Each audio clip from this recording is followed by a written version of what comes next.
Hello everyone, this is Anthony from One Cut Studio. This series seeks to compare the rule set and changes between the 5th edition of Dungeons & Dragons and the newer 2024 edition. As a DM, my party and I have been using 5th edition for a long time, and we're trying to decide whether or not to make the jump to the 2024 rule set. If you, like me, want to know what changes have been made and if you should make this switch, then this series is for you. We're going to explore the main classes, subclasses, and core rules. I'll try to provide one-to-one comparisons whenever possible, but as a disclaimer, I will also share my own opinions as to the design and content. Today, we're going to look at the Rogue class. So for Rogue, the core features traits from 5e to 2024, your hit die still stays the same. It's a d8. You still have dexterity and intelligence as your saving throw proficiencies. And for skill proficiencies, there is a slight change from 5e to 2024. You still get a choice of 4 skills, but in 2024, they've removed performance. That is no longer a skill available to rogues. Not sure why they did that. It'd be interesting to find out. Also, weapon proficiency has changed. In 5e, you were proficient with simple weapons, hand crossbows, long swords, rapiers, and short swords. In the 2024 edition, you still get simple weapons, and you get martial weapons that have the finesse or light property. That includes the rapier and the short sword, as was in 5e, but it also adds the scimitar and the whip. Hand crossbow is also from 5e, and that carries over because that is also a light weapon. One thing that is noticeably different is that you no longer have access to long swords as a rogue, which is good because you couldn't use sneak attack with long swords anyways, because long swords are neither a light or a finesse weapon. Moving on to armor proficiency, you still have light armor, and in both editions, you still have proficiency in thieves' tools, one of your bread and butter things for being a rogue. Starting equipment has been streamlined, so for the 2024 edition, you can choose either A, which gives you the leather armor, the 2 daggers, short sword, short bow, 20 arrows, quiver, thieves' tools, burglar's pack, and 8 gold pieces. Or if you want to buy things yourself, you are given 100 gold pieces. So let's look at the things that stayed the same. Your proficiency bonus across the 2 editions has stayed the same. You don't have to worry about that. Also, the sneak attack damage has stayed the same between 5e and 2024. Let's go into some more of these features by level. We'll do a quick overview, and then we'll go in more in depth as we go on. You'll see things highlighted. Green highlights are added features. Yellow highlighted items have a changed mechanic, and red highlighted features have been removed.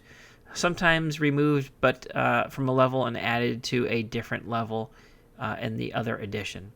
So let's look at 5e level 1. You got expertise, sneak attack, and thieves' cant. In 2024, you still get expertise, but it has a nerf alert. We'll talk about that. Sneak attack is still there. Thieves' cant is still there. Again, they're highlighted yellow, which means the mechanic has changed. And a new addition to the 2024 is weapon mastery. At level 2, you get cunning action. That has stayed the same between both editions. In level 3, for 5e, it was called roguish archetype. But what it is in 2024 is your rogue subclass. You also get a new ability called Steady Aim, which has a buff alert. At level 4, ability score improvement is the same between both editions. Level 5, Uncanny Dodge, is the same in both editions, but in 2024, you get a new feature called Cutting Strike, and again, it has a buff alert. At level 6, Expertise is still there in both editions, but the expertise in 2024 has a nerf alert. At level 7, you still get evasion, but in 2024, evasion's mechanic has changed slightly, and you actually get reliable talent sooner which also has a changed mechanic.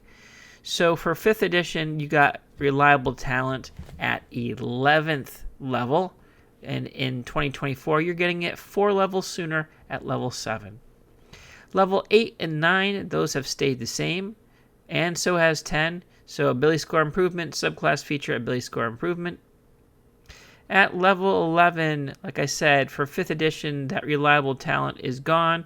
Instead, you get Improved Cunning Strike, which is also a buff alert. Level 12 and 13 have stayed the same between the 2 editions. Level 14 in 5th edition, you got Blind Sense. That has been removed. It is no longer a part of the rogue. Instead, in 2024, it's been replaced with a feature called Devious Strikes, also featuring the buff alert. In level 15, you still get Slippery Mind, but it is been buffed, buff alert. And actually, it's green because they've added something. Level 16, level 17, and level 18 have stayed the same for the rogue between the 2 editions. Level 19 in 5th edition, you had an ability score improvement, which has been removed, replaced with Epic Boon, which has been the running theme for the design in 2024. And at level 20, the Capstone, you still have Stroke of Luck, but the mechanic has changed a little bit in the 2024 edition. So that's the overview. Let's go into a little bit more detail. So we're talking about level 1 and level 6 expertise, and it has a nerf alert. So in 5e, you choose 2 of your skill proficiencies or 1 of your skill proficiencies and your proficiency with Thieves' Tools, and your proficiency bonus is doubled for any ability check you make that uses either of those proficiencies. At 6th level, you can choose 2 more of your proficiencies in skills or Thieves' Tools to gain this benefit. So how does that change in 2024, and why is it nerfed? Well, in 2024, you still gain expertise in 2 of your skill proficiencies of your choice, and at Rogue level 6, again, you still get 2 more of your skill proficiencies that you can take expertise in. There is something noticeably absent from the 2024 version of expertise, and that is not being able to take expertise in your Thieves' Tools. So that's a little bit of a nerf. In 2024, using your Thieves' Tools is a dexterity ability. So essentially, you'd roll a d20, add your dex modifier, and your proficiency bonus to the check. There is a rule that stipulates if you have proficiency with a skill that's used with that check, then you get advantage on the roll. You could make an argument for using Sleight of Hand to pick a lock with your Thieves' Tools, but it's a bit of a stretch since Sleight of Hand is used for clandestine manual manipulation like pickpocketing or concealing something with your hands or performing a perceptual-based magic trick. Therefore, this change to the rogue's expertise nerfs their ability to be a supreme lockpick and dismantler of traps. Moving on to level 1, the bread and butter of the rogue, which is Sneak Attack. In 5e, basically you exploit a distracted foe, and once per turn you can deal an extra d6 damage to a creature you hit with an attack roll if you have advantage on the attack roll. Again, the attack must use a finesse or a ranged weapon, and you don't need advantage on the attack roll if another enemy of the target is within 5 feet of it. That enemy isn't incapacitated, and you don't have disadvantage on the attack roll. The amount of extra damage increases as you gain levels in this class, as shown in the sneak attack column of the rogue table. 2024 is pretty much the same, except for they've changed a little bit of the mechanic as far as getting advantage on the attack roll. So again, you're exploiting a distracted foe. You do the extra d6 damage that scales based on what level of rogue you are. Again, you still have to use that finesse or ranged weapon. But they just make a clarification here that the extra damage type is the same as the weapons type. That was kind of inferred in 5e, but they explicitly state it in 2024. The only other change is where it says you don't need advantage on attack roll if at least, in the change here, is one of your allies. So it changes it from an enemy of the target to one of your allies has to be within 5 feet. And the ally doesn't have the incapacitation incapacitated condition. Again, you can't have disadvantage on the attack roll. So sneak attack is relatively unchanged between the two editions. They just clarified the extra damage dealt. This won't change gameplay too much, having, requiring an ally to be within 5 feet of the target, because most often in combat you're fighting with your allies. But this change does mean that the rogue, takes advantage of the allies' teamwork. In 2024, for example, let's say a random creature from another faction is also fighting your target within 5 feet. That's not going to cut it. It has to be an ally that knows what you can do and setting the groundwork for your sneak attack. Let's move on to level 1, Thieves' Cant. Again, there's a slight change in Thieves' Cant. 5e gives you a little bit more of a description of what a Thieves' Cant is, whereas 2024 leaves out that description and just says, hey, Thieves' Cant is a special language known only to rogues. But what they do add is that you get an additional language of your choice. So that's pretty cool. In 5e, you learn the secret language, Thieves' Cant, and it includes some rogue signs, which are a part of Thieves' Cant. It describes what Thieves' Cant entails. But basically, it's a special language shared between rogues. Though not explicitly stated in 2024, it can be inferred that the special symbols are part of that language.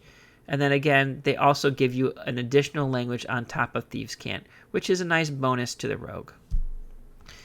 Level 1, Weapon Mastery. This is exclusive to 2024. It's a new edition. We've talked about this in other videos. It's a new feature they've added where, you can use the mastery property of 2 kinds of weapons that you have proficiency with, and then you can change those proficiencies, the weapons that you have mastery with after a long rest. All right, moving on to level 2 feature, Cunning Action. This has stayed the same between both editions. Basically, it gives your rogue a bonus action to either dash, disengage, or hide. At level 3, we come to the rogue archetype in 5th edition, just rebranded the rogue subclass. So they're just calling it in more familiar language. And in 5e, you had access to the thief, the assassin, and the arcane trickster. In 2024, you still have those, thief, assassin, arcane trickster, but they added soul knife, which came from a 5e supplemental. So another video in the future will go over the changes they made to the rogue archetypes. I know the assassin, their assassinate got nerfed a little bit. So that would be interesting to look at in the future.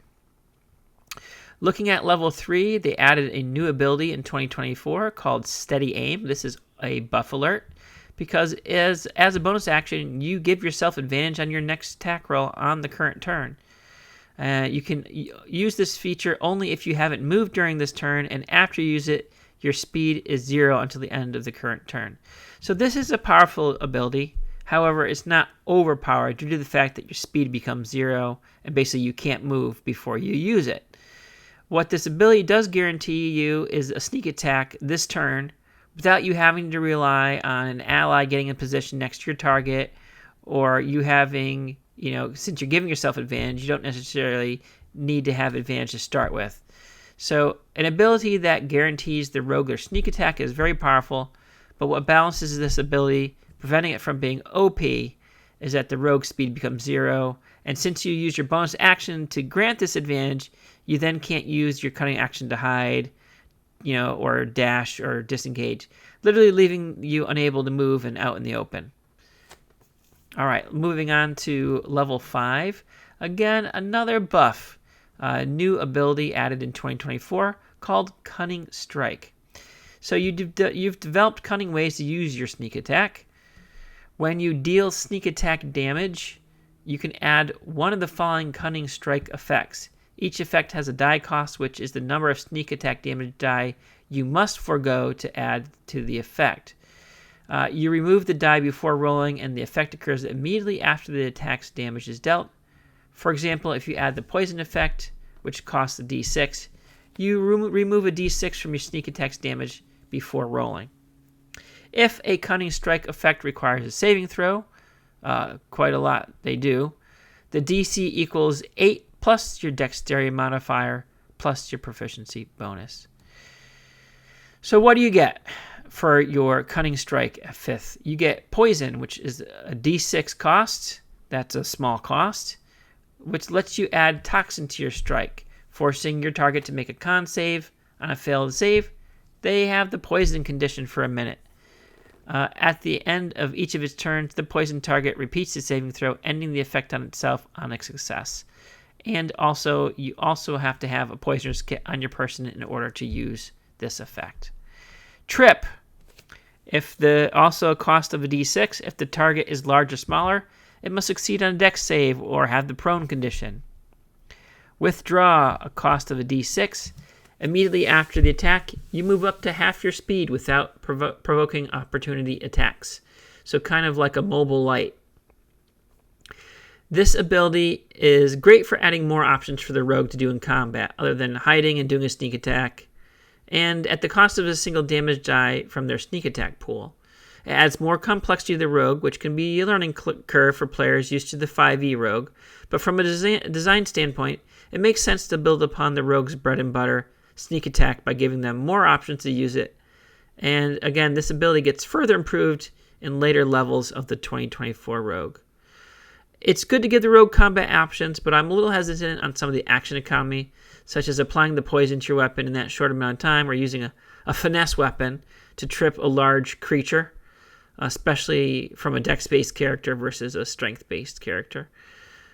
Just some of those things give me pause. Let's move on to level 5, Uncanny Dodge. That hasn't changed between the two editions. Basically, when an attacker that you can see hits you with an attack, you use your reaction to have the attack's damage against you. In 2024, they just clarified that damage is rounded down. It just adds it right there in the rule set, whereas in the 5th edition handbook, that rule is still there about rounding damage down. It's just not put right next to the feature. Level 7, Evasion. There is a small change there.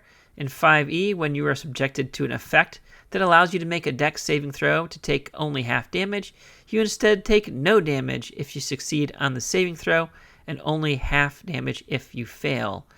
How that's different in 2024, they added a stipulation that you can't use this feature if you have the incapacitated condition.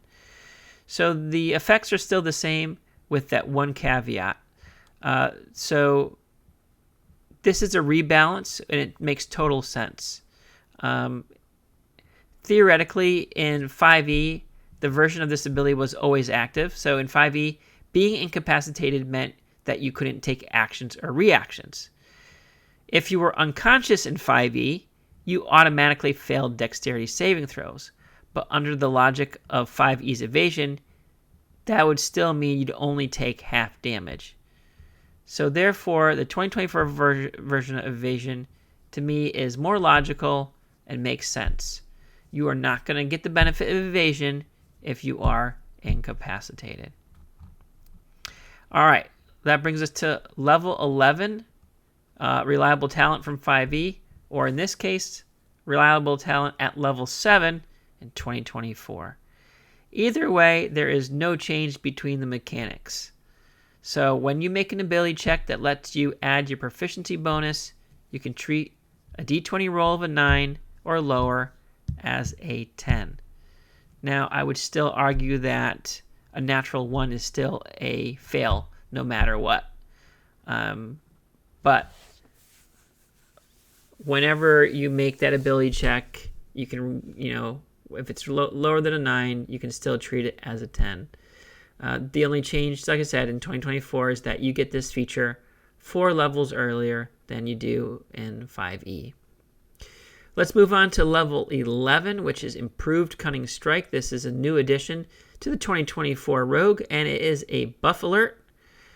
So this basically says, those Cunning Strike effects that you can do when you deal sneak attack damage?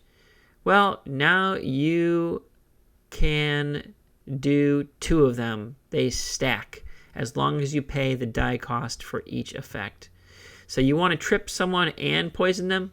Yeah, just pay the cost and you can do it. This is a powerful ability for stacking, considering the additional options you get as a rogue in the feature called Devious Strikes at level 14, which we'll go into very shortly.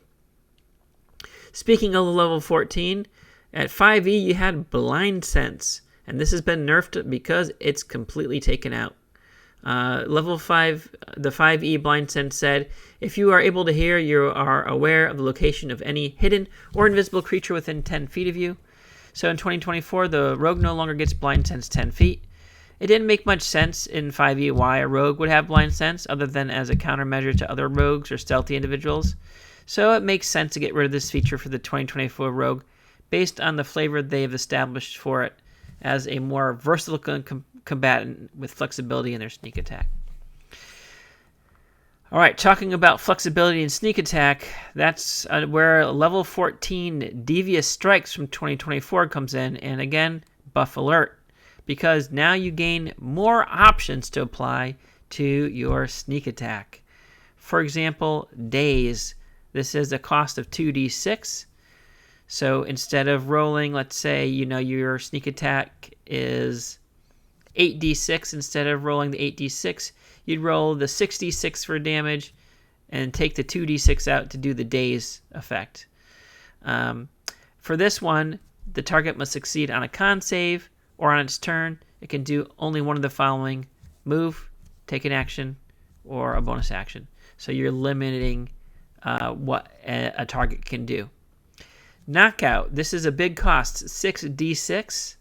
Again, they have to make the con save, or they become unconscious for 1 minute, or until they take any damage. What prevents this from being overpowered is that the unconscious target can repeat the saving throw at the end of each of its turns, ending the effect on itself. So that's still a powerful ability, but it does have a high cost. Obscuring, that's a cost of 3d6. The target must succeed on a dex save, or it has the blinded condition until the end of its next turn. So again, you have more powerful effects a rogue can now add to their sneak attack, which they can almost guarantee to do every turn as long as they use their steady aim feature. In addition, they can stack up to 2 debilitating effects in exchange for damage. Consider a 20th level rogue with a sneak attack pool of 10d6. He can expend 4d6 of his pool to potentially apply the poisoned and blinded condition to a target, as well as do the 66 in sneak attack damage. The only thing that keeps this ability from being overpowered is that there are saving throws involved with limited durations of the applied effects, and the rogue has to sacrifice some damage in order to apply these effects. Regardless, I still think it is a powerful ability. Alright, moving on to level 15, Slippery Mind Buff Alert. In 5e, you gain proficiency in Wisdom saving throws, which, already strong. That's a strong, powerful thing to do, is give a character class another proficiency in a saving throw. But in 2024, they give you proficiency in Wisdom, but they also give you proficiency in Charisma saving throws. So now the rogue in 2024 has, at level 15, has proficiency in 4 saving throws. This means that if you want to affect a rogue, you need to go after their con or strength. That's a big buff for the rogue, if you ask me. That also brings us to another ability that annoys me as a DM when fighting rogues, is level 18's Elusive. In 5e in 2024, this has stayed the same in both editions. Basically, no attack roll can have advantage against you unless you are incapacitated. Extremely powerful, great for players.